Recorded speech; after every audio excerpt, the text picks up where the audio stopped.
Today on Muddy Beards, we're talking shocks.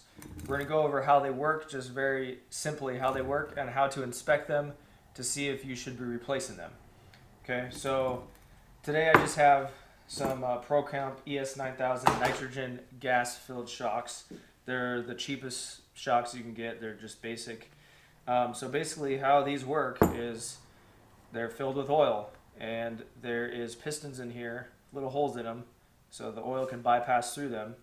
And it's going to have different pistons, different hole sizes depending on the application. And there's going to be a seal right here, which is where they typically leak. Like in this one, you can see where it's been leaking oil and all the dirt's been sticking to it. So once that oil starts leaking out of it, you're going to start getting dead spots in it, and it's going to not be working efficiently. And you can see this in this one. Basically, it just fell down like 3 inches right there, just total dead spot.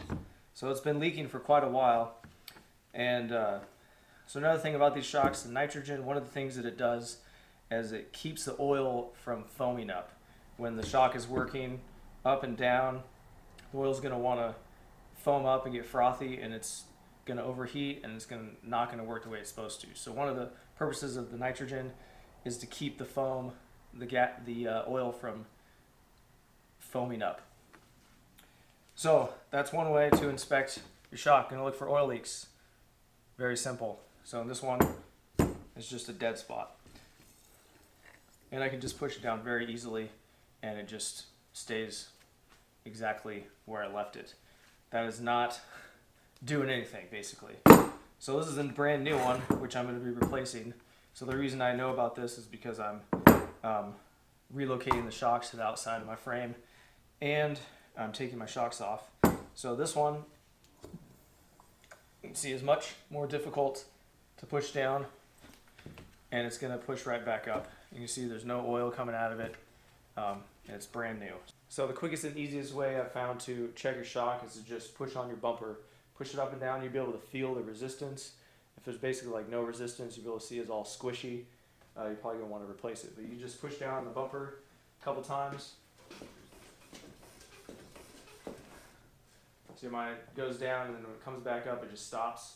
If the shock is not doing what it's supposed to be doing, it'll basically go up and down and just kind of float like you're on a cloud. And you'll be able to feel it when you're driving it too. So that's the easiest way I've found to check, also besides just visually inspecting to see if it has oil on it.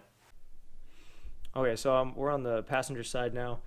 You can see all the oil building up on my shock here, and when the oil leaks out, you know, the dirt is just gonna stick to it. So be able to visually see an oil leak, especially on an off-road vehicle with all the dirt and stuff that you're gonna go through. You're gonna see the oil right there. So let's go ahead and go and check the other side. I've already relocated my shock to the outside of the frame. Currently working on that video still right now.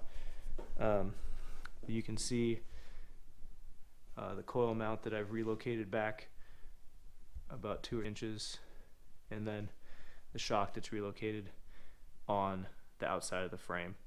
Okay guys, thanks for watching. If you like what we're doing here on Muddy Beards, go ahead and subscribe to our channel. We're working on a lot of content right now. We're just trying to make a lot of videos. It might take a little while to get out there, but make sure you check out Robbie's Cherokee videos that he's making, and we're going to be doing a lot of four-wheeling this summer, making videos of all of it. So stick around for the videos to come, and thanks for watching.